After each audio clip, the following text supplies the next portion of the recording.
Till with Joseph Peterson and Steve McManus. Hope everyone's doing well tonight. We got a great show coming up for you. We got Jessica Arael Marrocco on the line tonight. How are you, Jessica? I'm doing great. Thank you for having me on the show. Great. Oh, great. Well, it's a pleasure to have you. I know, Jessica, you do a lot of things out there in the spiritual world and in the real world and in the third dimension, whatever world we live in. But one of the things I was very interested in talking to you about is the Akashic Records. And, you know, to me that's always been, a very interesting, very, very interesting subject. And I know personally I've done a reading with you, and I wanted to just see if you could enlighten our listeners here on what exactly the Akashic Records are and how does one read them, and, you know, just the background and history, you know, that is behind them, because it goes back to basically the beginning of consciousness, I would say, right? Yeah, absolutely, Joe. In a way. It sure does. I mean, it's like an archive that all of us have when we retain in our soul. It's I refer to it as a soul memory. And so everything that's ever happened that we've ever done, it's almost like we have we can have a total recall of segments of it at different junctures in time. But, you know, in a collective way, this information is being archived and saved individually per each individual. But there's also, you know, like archives of the human race as well. Like, pardon me? Same thing like the archive of this show, right? It's almost like Absolutely. stored on a hard drive, if you could say it, right? You could say it that way. Yes, and you know, this is something that I was not educated on early on. I had a very unusual experience, which was not typical. I've had, of course, a lot of paranormal and some, you know, unusual experiences as a child. I had definitely the ability to look into other dimensional space. I've had this discussion with people in the past where I was clearly looking into other dimensions and didn't understand why other people didn't see it. And it wasn't just that I was seeing ghosts and spirits, but also just seeing just other spaces at the same time, simultaneously. Now, there was a point in time when, you know, I was probably in my early 30s, and I'm walking down the street. It was broad daylight. I wasn't meditating. I wasn't at an ashram. I wasn't at, you know, a church. I wasn't thinking of anything religious. I was just clearly walking down the street, broad daylight, probably mid-afternoon, and out of nowhere, my third eye opened, and here I was viewing and observing. It looked like an additional movie screen or a hologram within my third eye. And I'm watching during a time period of the Civil War. I saw myself. I knew it was me. I recognized the way I looked, the clothing that I was wearing. I saw the dress that I knew at one time it was red and that had faded quite a bit, that it was almost like a pink color. And I saw that I had struggled and it was difficult. I had lost my home. I didn't understand the whole scenario, but here I am watching it like a movie screen right in front of me. And yet I could kind of see around me and recognize that beyond the space, I'm seeing people walk around. So now I'm frightened. I don't know what's going on. I don't know why I'm observing this. But I see myself during the movie getting murdered. And so now I'm upset because I'm getting murdered. And I'm watching this happen. Right. And then I'm saying, am I losing my mind? What is actually happening right here? There was no accident. You know, you hear about people talk about they have these extraordinary spiritual experiences when they're close to death. You know, I was in a car accident. My whole life went before me. I could see everything, and like in a moment, I recognized my whole life, and all that is the Akashic Records, by the way, too. And so, know, as I'm observing all of this, as soon as just the way it opened up, it's the same way it closed. It just shut down, and then there's nothing. And so now there's tears running down my face, and I'm like stunned. I don't understand what's going on and why I'm seeing this. Because you just witnessed your death. I just witnessed the death, but it was from a time period from before. And I saw the person who had killed me. And oh, great. and here's the irony of the whole years later, I didn't recognize him at first, but I ended up dating that man. Oh. Now let me ask you, when you realized who he was, did you break up with him? Or did you think that maybe this was a way to clear the karma? It was absolutely no. This is where the karma comes in, is that we're in this wheel of karma. We go from lifetime to lifetime trying to clear up whatever it is that we have. And these are lessons that we're learning to expand our consciousness, not disciplinary actions. So it's not like, hey, I'm going to get you, or you're a bad person, or it's nothing like that. It's more like you chose to live this experience and you're going to learn something by it, right? Right. So anyhow, I didn't know, but I was clearly accessing the Akashic Records, and not only that, was very clear to me. And so I didn't want to deal with it, for years, and then I began meditating, and it opened up again. I started doing readings for people. I learned a process that I could go in to the Akashic Records and then close it properly, which made me feel that I had a little bit more control. But technically, I don't really have to go in there to do it, but it does assist and help me see it, from a higher perspective, because it is a really sacred space. I mean, think about it. When a person passes over, and, you're going before the higher realm, talking about your life and your whole life experience and your death and what your life was like and kind of that assessment. And, it's more, like I said, to learn and to understand what your experience was. That's a really sacred space. So I go in and I do a reading for someone. I always do a little prayer, and then I close it with a prayer, and I never leave their records open. And but I use it to help others. I use the ability in my seeing to show and to help them to understand. And I find that a lot of people, even though they don't understand it, will leave. Once they're finished with the reading, they'll leave, and then they'll feel lighter. They'll just feel a little better. And no, I agree. I think it's I've a had purpose. That experience. Yeah. Steve. Well, it says here in your bio, Jessica, that you're a certified past life regressionist, and the form of regressionist that you are is the quantum healing hypnosis technique of past life reader, with a focus on the Akashic Records. And it also says here that Akashic, or Akasha, which would be the root, is a Sanskrit word meaning sky or space or ether, and that the records have been described as containing all knowledge of the human experience and the history of the cosmos. And others have even referred to it as the Akashic Records as the biblical book of life. So we're basically talking about some type of, for lack of a better way of putting it, it's like an astral database almost, where it just records astral everything. Internet almost. Yeah, but it's devoid of time, right? Isn't it? Time means nothing to these records, does it?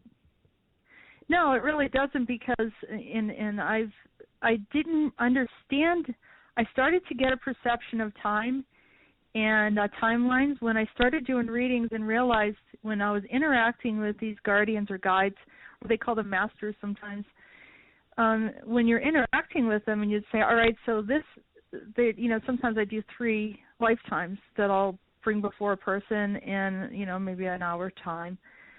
And that's a very full reading, because it's a lot to take in. But meanwhile, as what I was realizing is I'm looking at the linear time and space. So if something happened in the 1400s, then that should have happened before the 1700s.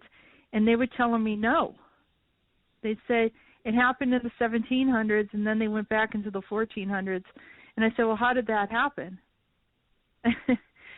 So their time space was different, and then I got validation from other people.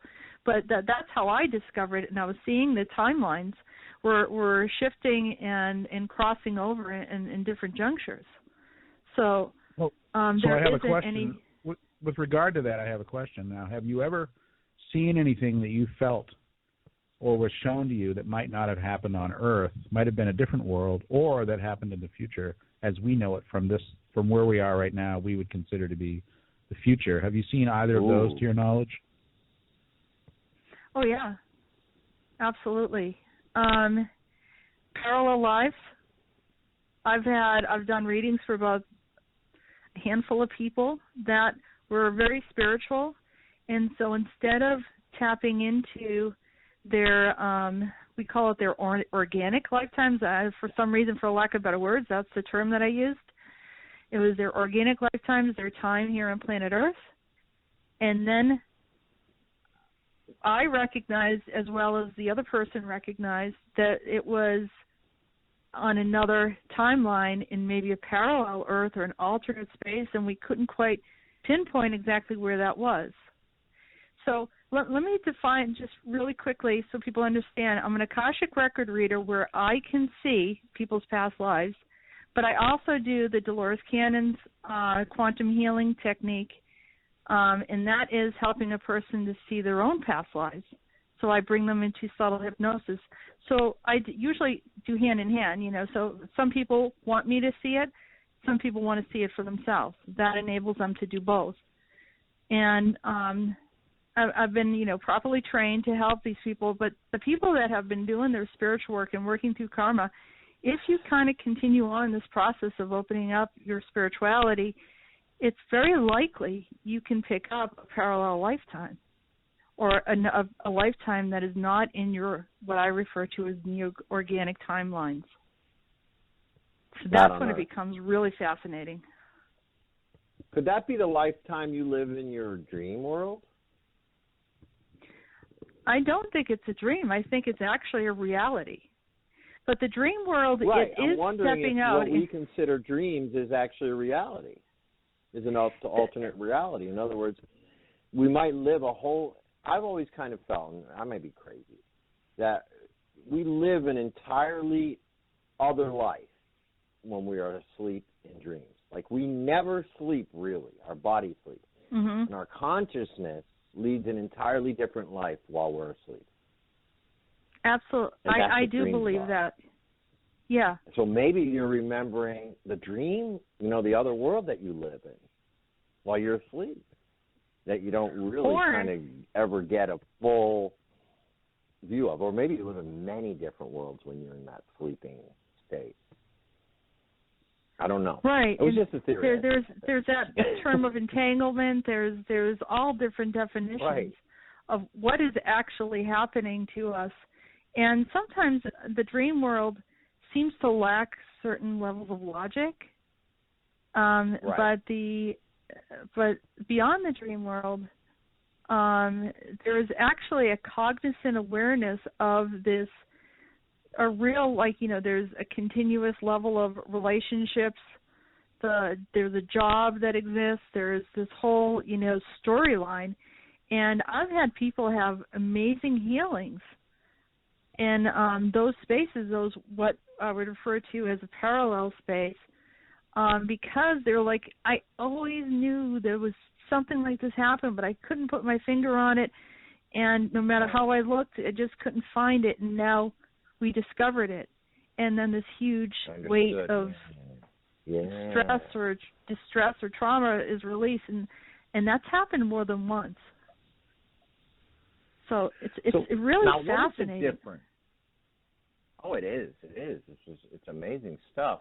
What is the difference between a traditional, let's say, past life reading or past life regression and an Akashic reading? Is there a deeper level to the Akashic reading? Because I've had past life regressions before, and they didn't seem to go into as much detail as the Akashic reading I had did. I did connect with another life, but I didn't feel the same detail as I did when I got the Akashic reading.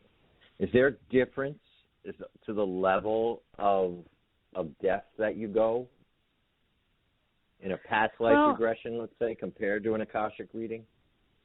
Yeah, and it all depends on, the person. If you have an intuitive person that goes into a past life regression, they're really familiar and comfortable, and they know what to look for and ask. Because I do this for a living, and I do it for a living because it seems very natural, and I can, like I said, I use it to help others, but I can find details. And early on, when I first started doing this, people wouldn't, I did it from my home, they wouldn't leave the house. And I'd have to, they want to keep on going, and then they have, this overload of information. Right. There's only so much information that you need, but, yeah, I can, because I'm comfortable in the space and I know the right questions to ask, and we can really discover a lot of different things and details, and sometimes names come up, and people can find out what their name was, or sometimes there's a time period and place and location.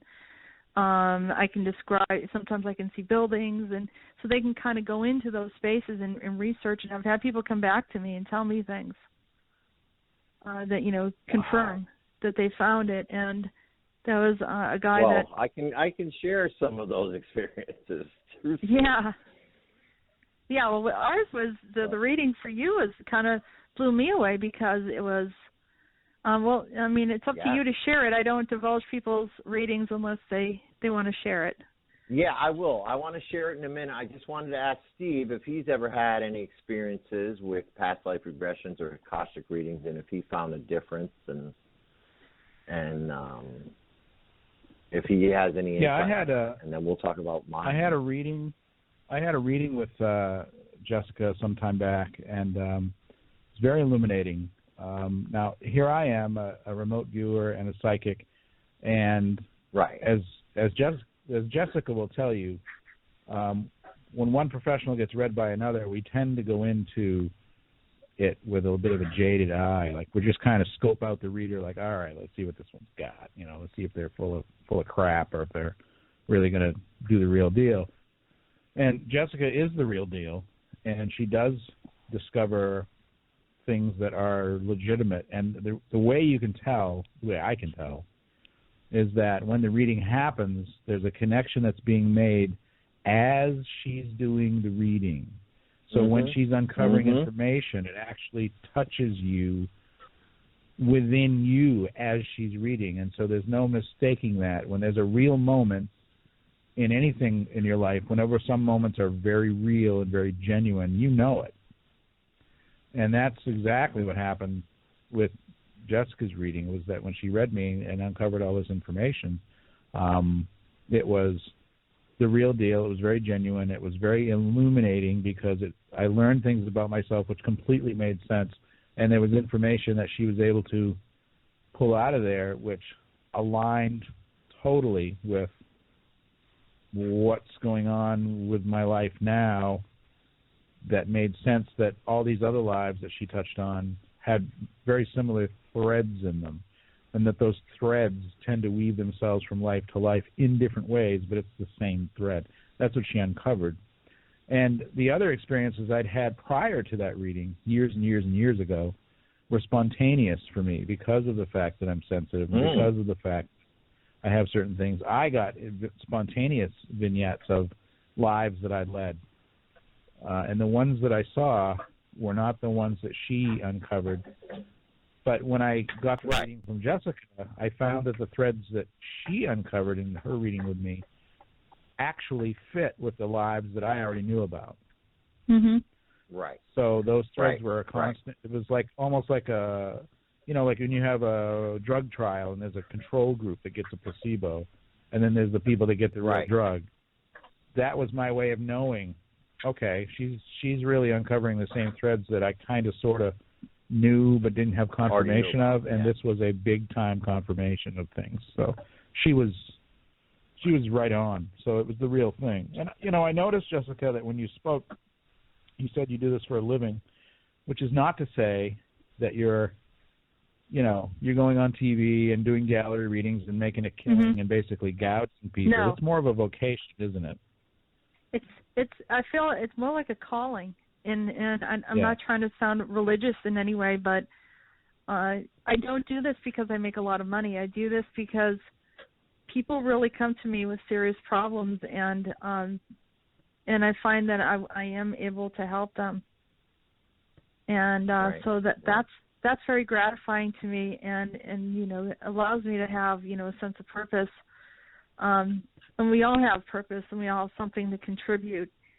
And so, I felt like in maybe previous lifetimes I was possibly the seer of a village, and prevented, the village people from, or the group in the, I said the village people, the community from getting murdered. Yeah, the macho. Maybe I had I saw myself actually in America's Stonehenge, and Steve, you know where that is, and I do. I've been there, yeah. In Salem, New Hampshire, and I saw myself there and kind of, protecting the whole group of people there. And I know that I've had other lifetimes like that, and that's really the gift is for. It's not, people have all these different perceptions, but yeah, I do this because I feel like it helps people, and it can be draining. I mean, emotionally, people come with some serious problems, sometimes serious health issues, sometimes just very bad divorces and hardships and a loss of a loved one, and they want to talk to because I'm a medium as well.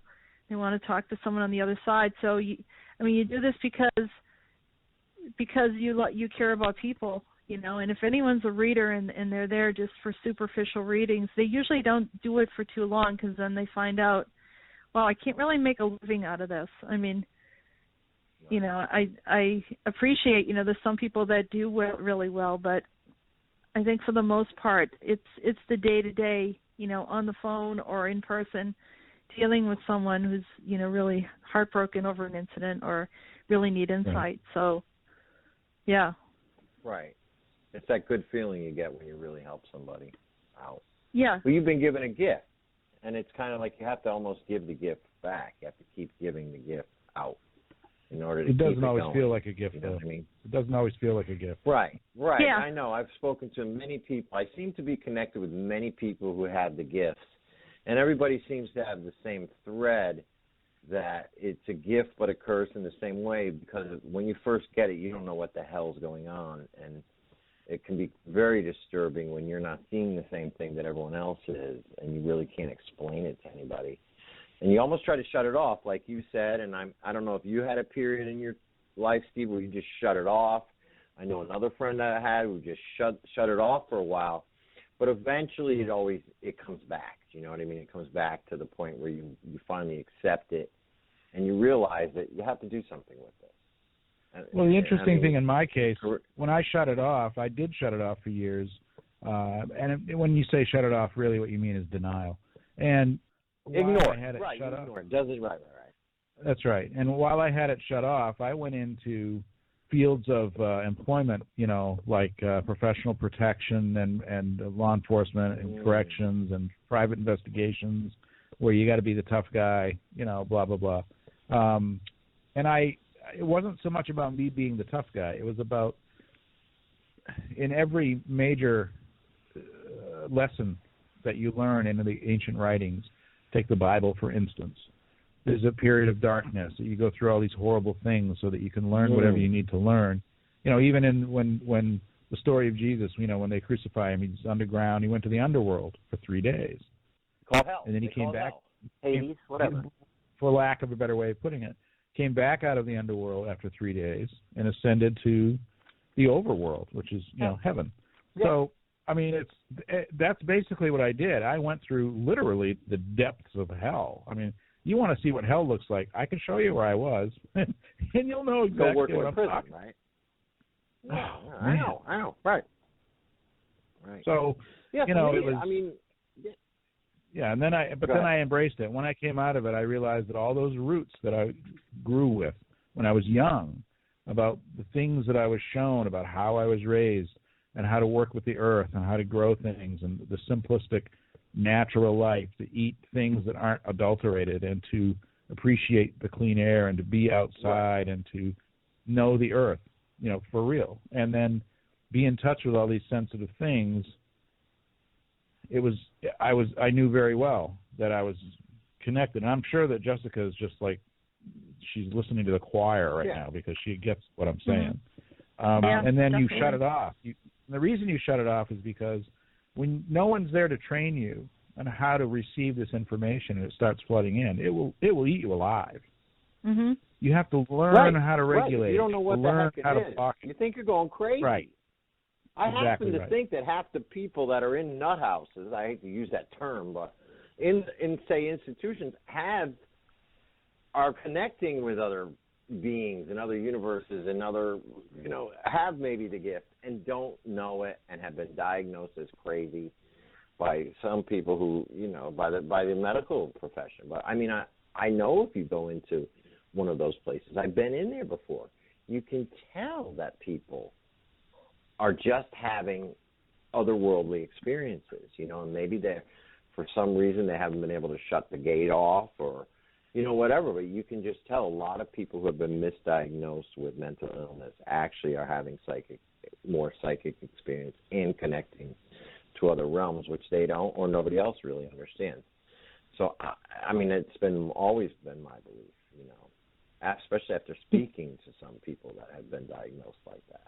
I was actually told by somebody that was a psych hold. It was in maximum security, federal maximum security, and it was a psych hold. Like, he's so crazy we can't let him out. And I was talking with him, and he just looked at me and he said, these places are full of guys like me who've seen too much. We just know too much. Right. And there's no way to contain us. They don't even know where it's coming from. Right. And they put them in a box because they don't know what to do with these guys. They just don't know what to do. And these guys lose their minds and probably do criminal things because they're getting too much of this information. They don't know what to do with it, and they lose it. Yeah.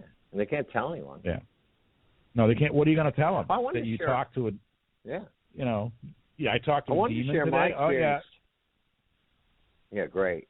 You want to know what he told me? Yeah. Shut up and take your Thorazine. Take the blue pill. Take the blue it's one of the pills, right? There you go. Take the blue pill. Yeah. I wanted to share my experience real quick. Yeah, go ahead. No, go ahead. Uh-oh. Go ahead. Dead air. Experience. Well, that's the reason why I started teaching meditation class, so I could help people, because inevitably people are awakening, and if they're awakening, then more than one person is going to be going through those extreme experiences. And we're all intuitive, every single one of us. It's just that, we haven't opened our chakras, we're not exposed to the Eastern way, and the Eastern world, they don't have these problems because they're educated on it. And so I do help with meditation to help people to understand that when they're getting these impressions, that it's okay. But I wish someone did that for me. I agree. And nobody did, right. You had to kind of find your own way. Yeah. Well, I had an interesting experience with you, Jessica. Can you do your experience after the? Can you do your experience after the? I would love station to ID? share it after the break. Let's do that. All right. Let's do this. Here we go. I didn't fully understand the both of you. You're listening to the TIS Radio Network.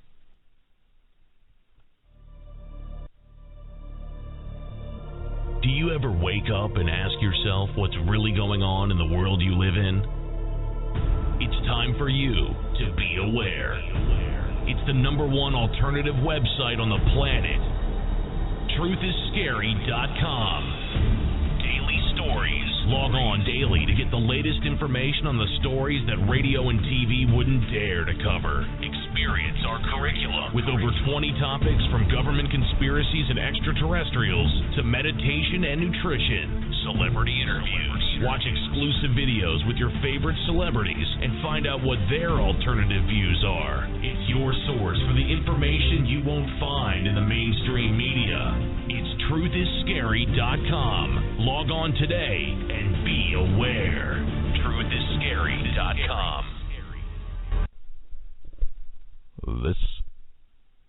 This is the Red Pill with Joseph Peterson and Steve McManus. Wow, I love those little bumpers. We're back. We almost got them right. We got them right next. All right. So I just real quick, I wanted to share my experience that I had with Jessica because it was very profound for me and kind of, it really did. It changed my perspective on life and really put a lot of things into place. I had 2 past life readings before, one of which put me as the king of a small kingdom, and the other was as a shaman. And both were pretty in the distant past. Not a lot of detail with them. Most of them were done through hypnosis. But when I met with Jessica on the phone, we immediately were able to get into the records, and we actually were able to access my most recent life, which, really surprisingly was able to be traced on the internet. So Jessica was telling me how in my past life I was actually a museum curator named Wilhelm von Bode, who was very well known in Germany and was the curator of a crystal skull, and who had actually formed a little society around it, and there was a lot of details about this man and the crystal skull. So, me being right in front of a computer as Jessica was talking, I'm searching crystal skull, Berlin, Germany, because this is where this guy was. And lo and behold, up on the internet comes crystal skull found in Berlin, Germany. And it happened to be engraved with the name of Wilhelm von Bode. Now, she hadn't told me the name of the guy yet, but she did tell me that the guy was a museum curator and all these things, and Wilhelm von Bode happened to be the curator of the largest museum in Germany in the turn of the century. And that is exactly what Jessica had told me before I had even read it on the internet. So here's this guy, a museum curator, who had owned this skull, and this is documented on the internet, and it just freaked me out. So I have been able to trace this crystal skull because apparently the energy throughout my lifetimes of this skull has followed me, because, Jessica, I guess you have uncovered that my original incarnation was of the keeper of this skull, who actually was an Atlantean priest at one time. So, that kind of information, you get, whoa, really freaked me out. And I don't know if you remember anything more about it, Jessica, but that's what I remember about it. But I remember hearing the name Wilhelm, and I was like, I don't know what this means. Yes. I kept on saying Wilhelm, right. and I said, I don't know what it means, and I was communicating with someone by the name of Wilhelm, and I was actually communicating with the skull. That's what I recognized, and that's how we kind of worked backwards. Wilhelm. Yeah, well, I said I'm communicating with someone by the name of Wilhelm, and then I recognized after we started tracing back, and he was doing the research while I was doing the reading, and discovered that Wilhelm was a skull. And I said, that makes sense because they're alive. Yeah, and Wilhelm von Bode was the curator of this skull. And I could actually see a picture of this guy, and literally he had blue eyes. I wouldn't say he looked like me, but you could, I could kind of feel a connection to this guy. But it was so weird to be able to go on to the internet. When somebody tells you were a king in a past life or a shaman, that's fine.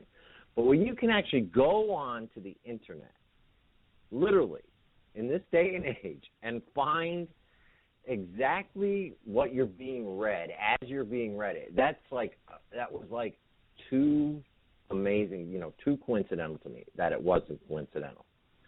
And, that's what really blew me away about it. The fact that I could literally see this person, and read about his life.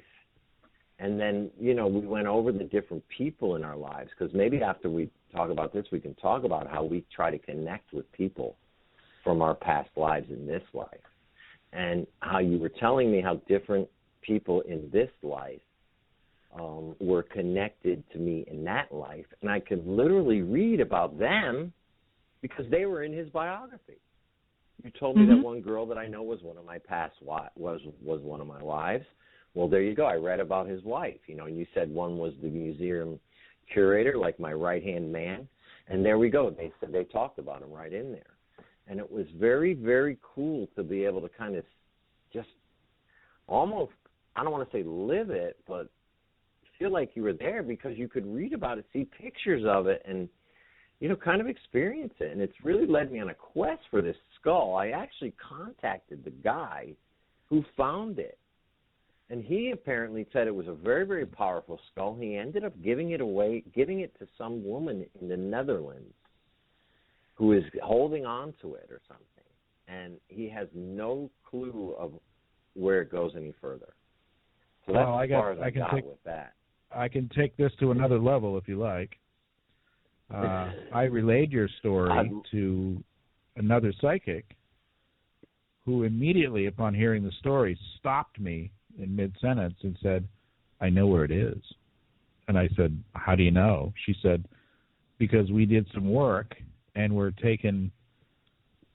went to a sacred site and we're taken in a vision at the sacred site and we're shown where this is. And I said, well, where is it? She says it's in a cavern underneath this mountain in New Hampshire, USA, that it's there. And I said, well, how do we know it's there if they say it's somewhere in Europe? And she said, in Germany, right. She said, no. She said, this cavern has a link to a time rift, a time-space rift, she said, and that skull can be seen in this cavern. It's up on one of the walls.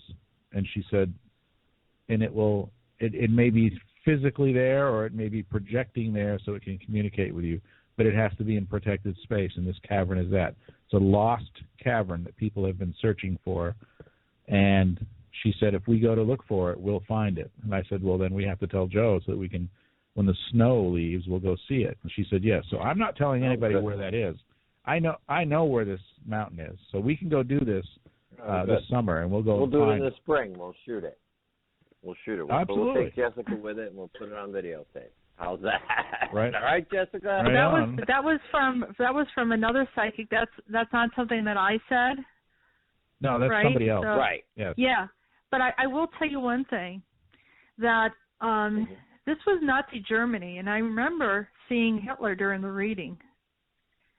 And you know, there was the time traveling element is something that I have been running into quite a bit, and I'm very close to writing. I've started writing a book about it. Some of my visions of what I refer to as time travelers, and so the time traveling and plus time space, there's some weird things. So it could be that people are picking it up in different locations. But I'll tell you that Wilhelm definitely is like a living being that can communicate. Well, I want to tell you something. When I was reading the history of that skull, okay, they said that Wilhelm von Bode, they don't know what happened to it when he died. He died in 1929. They don't know what happened to the skull after he died, but it is thought that it was gotten into the hands of the Nazis. Oh, yeah. And it didn't surface again until 2007, where it was found at that flea market. That's where I found this story about on the internet. But after researching more about Wilhelm von Bode, the curator of it, they said after he died, they lost track of the skull, and it was thought that it had gotten into the hands of the Nazis. So guaranteed, if they had that skull, that could have been a lot of why they did what they did, and like you said, some of that other programs they were working on. Yeah, so well, the Glocken or whatever else that they were using. But I could see them in other dimensional space, and they're still moving around, by the way. People don't realize that there's some kind of influence that they have. Yeah. Oh, of course they do. You can see, please. Yeah. Me and Steve can get into that whole thing. I wouldn't have believed it had I not. We're right here in America. Kept seeing it. Do you know that there was a man that I kept seeing, and I'm saying, who is this man? I don't know who he is. And so I started researching the Nazi archives, and this is part of my book. And it's going to be called doing it as a collaborative work with a man by the name of Jeremy Perrin, who runs Wolf Spirit Radio. and it's going to be called the Time Traveling Nazis. And wow, I know, and I kept seeing this man and kept seeing him, and I'm seeing him walk and turn his head backwards like he's doing something he's not supposed to be doing. I couldn't quite pinpoint the location where he was at, and it was just like in weird moments where like I'm seeing him walk down a hall and looking over his shoulder. And so I'm saying, who is this guy? He's got, you know, a high forehead, kind of hair parted over to the side. His hair is light, a kind of angular face, and which is, you know, typical of you know, Germanic appearance, but I could distinctly see what he looked like. I started doing the research, and it was a guy that they called the Blonde, I think it's the Blonde Devil they called him. I forget what his full name was. Oh, wow. And I'm like, why am I seeing this guy? You know, it was a little offsetting. But because I can see in other dimensional space at times, you know, this type of stuff comes up. Now, people would say, well, you know, like you said, you know, we're on the fringe. Are you having problems with your personal life, or are you? No one's ever had me set up as crazy or anything like that. I'm one of the few people. I mean, so there's a few psychics that can handle stuff like this, where you know you can still do your day-to-day stuff and live a normal, somewhat normal life, but I can see simultaneous things happen at the same time. So I'm okay. Right. And for some reason I'm grounded enough to do this. Yes. And I know the difference. Yeah. Yeah. The problem is it becomes an illusion and a blur, and so you don't know which one's the true reality, and this is where the mind has problems absorbing information. So I've been trying to understand why I'm seeing these visions of people moving through other dimensional space, and have also had, which is another rare thing, whereas when you're viewing the Akashic Records, it is as a movie, right? So everything, it's a recorded incident that's already happened.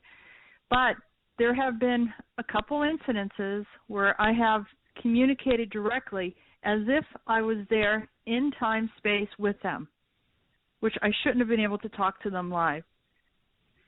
So they're somehow in another dimensional space moving through. Maybe there are time travelers. You know, and I talk about it in my book, The Seer. It's important to remember something. Grass. Very important to remember that we are multidimensional right now. You're in the first, the second, and the third, and the fourth dimension as we sit here speaking. Mm-hmm. All at the same time. So what's to stop? Yeah, what's to stop other dimensions from also happening right where you're sitting right now? And so Jessica is able to see dimensions that other people cannot readily see. Right, beyond the fourth. And she can see them, and she can interact with them. Can't even see into the fourth. Right. Mm-hmm. Right. Correct? You're kept down. You're kept down or you're kept blind. Yeah. I mean, I got to say that the majority of people are grounded in 3D thought. Right. I mean, really, 4D is more like another level of thought or a level of consciousness than anything else. But it's chaos. It's still, or chaos, right? It's that mid-level. You know it. It's that mid-level, right? Yeah. Right. Right. That most people can't get into, but it really it's kind of where you go when you meditate and possibly that dream world. You know, I don't know, but yeah, I agree. But a lot of people don't even get to the point where they can shut their mind off long enough to meditate. You know what I'm trying to say? And it's also it's important to remember that you know that astrophysicists and people that deal with time and space in the scientific realm, whose whole lives are devoted to mathematics and, you know, quantum theory and astrophysics and all this kind of stuff, that are looking at these things for years and years and years, trying to understand it.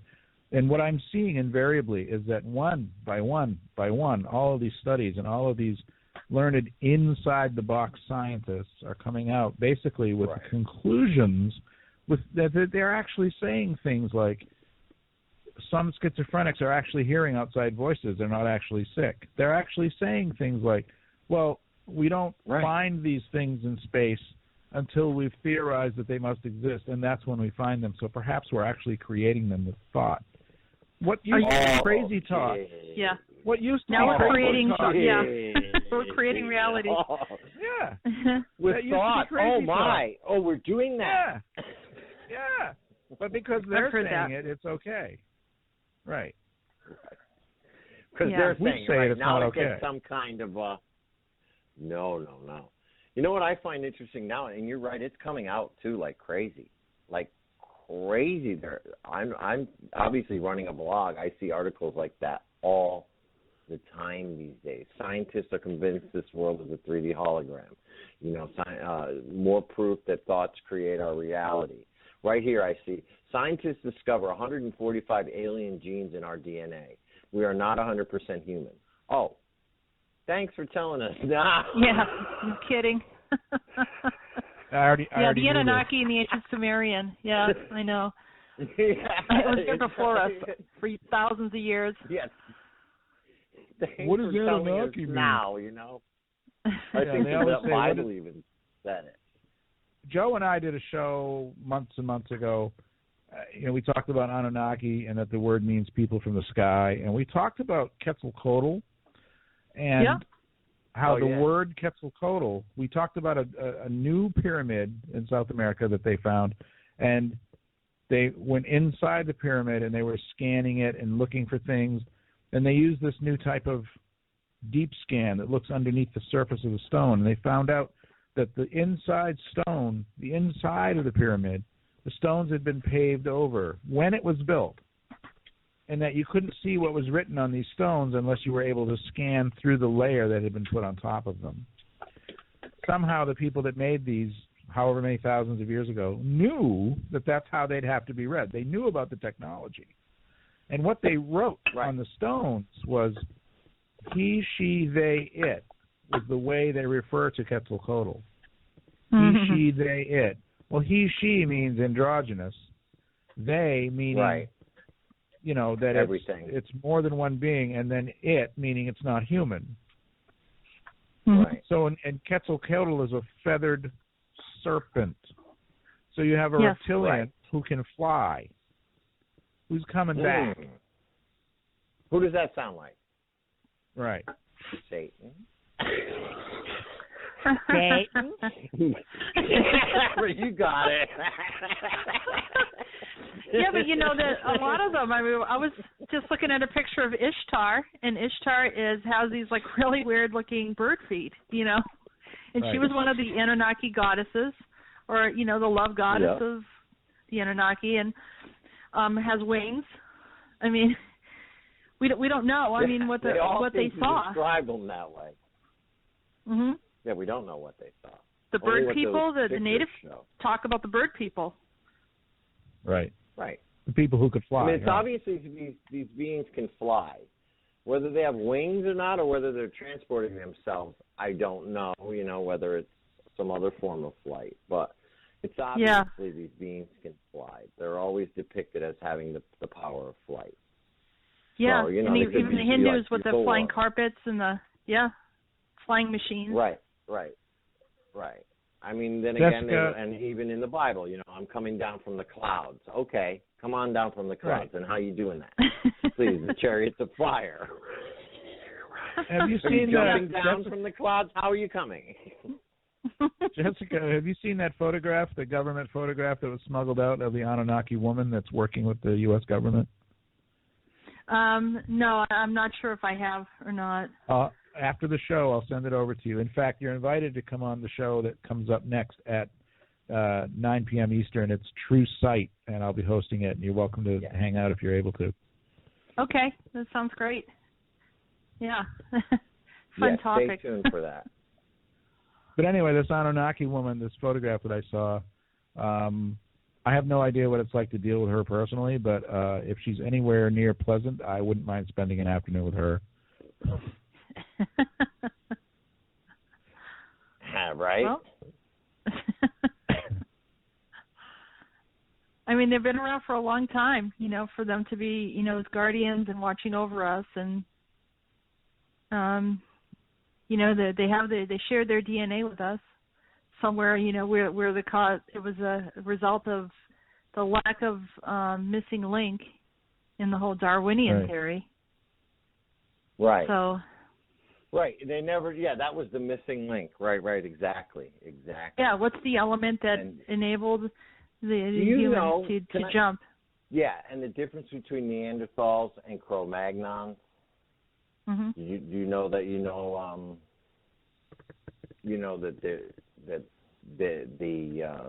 or was it Neanderthals and humans, us, actually have interbreeded, and that we are actually a mix of Neanderthal and whatever we are now, Homo sapien, that we have Neanderthal in us, so that there's no real link other than the fact, like you say, there is the missing link other than the fact that we have common DNA, so we did breed together.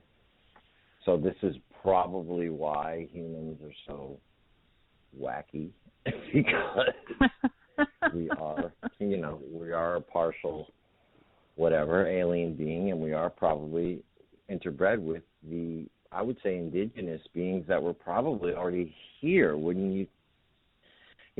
That's the part I don't understand. Were the Neanderthal people indigenous humans, and then Homo sapiens the genetically modified ones, or I don't know. That's the missing link, I guess, right? Yeah, I mean, if you study some of the antiquities in history, I just sent someone to read Ovid, which is, aside from the Bible, you can read the Bible and there's a lot of missing information. But if you read Ovid, it kind of fills in some other stories too, in that, reference to the supposed, the Noah story and about the deluge, and I talk about it. I think it was Deculian and Tyra or something like that, and it had to do with them creating humans out of stones. I mean, this is like all these really unusual stories about creation, right, and how Pandora supposedly was created and not birthed in. The Greeks have this whole other story, but who really knows? I mean, we don't know how humans came here completely. What about Prometheus? Well, that's what I'm referring to as the Prometheus story. Yeah, bringing in the fire, wasn't supposed to bring in the fire, and what actually happened. And we also had long talks I've had discussions with people about how the Greek gods seem to have a similar theme as the Egyptian gods, and they were all sort of like the same group of people, showing up in the Norse gods and things. Yeah, having different, purposes, having a different appearance, looking like the people that they were interacting with, having a similar appearance, but having these extraordinary abilities. So right, exactly. So I mean, it all makes sense, and they always said they'd be back. So, and they are around, and people do see them. They have visions of them, and I talked to a woman who was Hindu, and she was asking me to do a reading for her, and here I am. I saw her in with these ancient times, and then 3 days later, I wake up in the morning and I'm having this communication. I'm saying, what am I looking at? And it was Shiva, and I thought Shiva was fictitious, and I said, there's Shiva. He's got blue skin, he's got long hair, he's got his hair up in a bun. I said, I think that's what his name is. I didn't know. I wasn't praying to him. And he smiled at me and told me to help this woman, and I did. So I don't know. I mean, they exist. I see them in some dimension. I don't know exactly, could I drive someone to that location? No, I couldn't. But, I mean, they exist in some dimensional plane, and they're overseeing our experience. Yeah, exactly. Well, you have to look at the different races on the planet, okay? And, I've always felt that in some way, this planet is almost like what America is, but on a bigger scale, a big melting pot where they actually put, I would say, representations of different extraterrestrial races here on this planet. And that's why, even though we all are in these physical bodies the same, there are definite distinctive physical differences that really can't be just, explained away by evolution and the regions that they were, where they evolved in. So, like, we have, the Asian culture, and they have a specific look to them. And then we have the African culture, and they have a specific look. Then we have Caucasian. They have a specific look. And then we have the Indian, I guess you would call them, and they have a specific look. We've always known that there was always more than one God who created man, because it says, right, and let's go even beyond the Bible, there's the Hindu religion, multiple gods. Let us create man in our image. And we also know the original translation of the word God itself in the original text, the Greek text of the Torah, was Elohim, which means those who came from the sky. Those, it's plural. So, and if you go back to Atlantean, stories, the 12. There were 12 who came down, 12 different ones who were like in the Egypt. Council of, yes, and Egypt too was always 12 different, masters, I guess, or gods. And so, I often wondered, do the races on this planet, are they all a different representation, I guess you would say, of an extraterrestrial race that somehow seeded and populated this planet, maybe to keep their species going in some way. And somehow along the way, this other entity came in and interfered with our evolution by introducing us to this quote-unquote tree of knowledge, which ends up being this society, pretty much, that we have built upon us. At least it's my theory, that what this knowledge of whatever this being was introduced to us was the idea of money, society, all this stuff that we have now built upon this wonderful Eden where we were placed. I believe that is what these people, that other entity, came in and introduced to us. And now we are controlled by that. Just a theory. That's what that is. Yeah, and I agree. I mean, I think there have been multiple the Anunnaki are known as visitations. The civilized. Yeah, the Anunnaki are known to have these great civilizations and the big the gold. The whole thing about gold and being all the value that's put on gold. Really, if we were left alone and just as indigenous beings, I don't know that we would have all this stuff. I think it would be. Okay, 90 seconds left. Steve, let's wrap it up. Do you have anything to say? And I want to get Jessica a plug of her website, some of her books, and how people can get in touch with her. Let's do that first. Jessica? Okay. My website is readingsbyariel.com. That is ARAEL, Readings by Ariel. And I can be contacted at any time if someone's interested in a reading, and I also do Skype readings. And also, my books can be purchased at Amazon.com. I have my book, The Seer, Violets in the Grass. It talks about some of the stuff that we talked about tonight. Macabre, Short Stories and Poems from the Other Side, that was inspired by Edgar Allan Poe. It's because I'm a medium, I was able to communicate with him, and I could share that story sometime. And I have 3 stories for children, 2 books, the Green Stories for Green Children and Green Stories for Green Cities. Thank you for having me on. Excellent. Oh, we're going to have you on again, Jessica, and thank you so much for your reading. So if you ever want to get an Akashic reading, Readings by Ariel. Steve, are you there? I'm here, and I just want to say I get really great guests, and this is a good case, good example of that. Thank you. NorthernPsychics.com and TruthIsScary.com. We'll see you next week on the Red Pill. You're listening to the TIS Radio Network.